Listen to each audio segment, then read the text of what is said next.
امام ابو العباس محب الدین الطبری رحمۃ اللہ علیہ نے اپنی کتاب الریاض النظرہ میں یہ بات نقل کی۔ آپ فرماتے ہیں کہ محمد بن وزیر بن قیس الواسطی وہ فرماتے ہیں کہ مجھے ایک رات خواب میں آقا علیہ الصلاۃ والسلام کی زیارت ہوئی اور آقا علیہ الصلاۃ والسلام کے قرب نصیب ہوا، تو حضور سے میں نے عرض کی یا رسول اللہ نے اولاد سے نوازا ہے، اولاد کی کثرت ہے لیکن غربت بڑی ہے، ان کی روزی،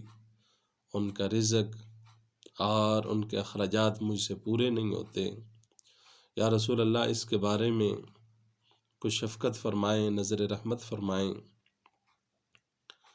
آقا علیہ الصلاۃ والسلام نے فرمایا کہ اے محمد بن وزیر بیٹھ جاؤ میرے قریب، اور فرمایا کہ یہ دعا ہے، تم انہیں سفر میں، حضر میں، ہر نماز کے بعد یا جب بھی کوئی مشکل آئے اس وقت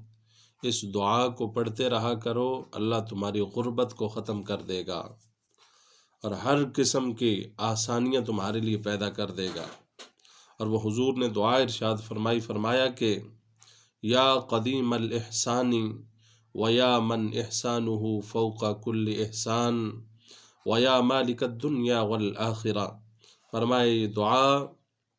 ہر نماز کے بعد پڑھ لیا کرنا، یا جب مصیبت آئے اس وقت پڑھ لیا کرنا، اور ہو سکے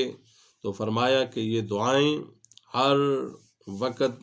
ہر مشکل گھڑی میں پڑھتے رہنا۔ اور پھر فرمایا کہ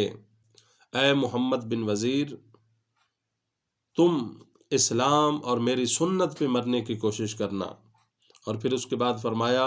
ابو بکر، عمر، علی، عثمان اور علی المرتضیٰ رضی اللہ عنہم سے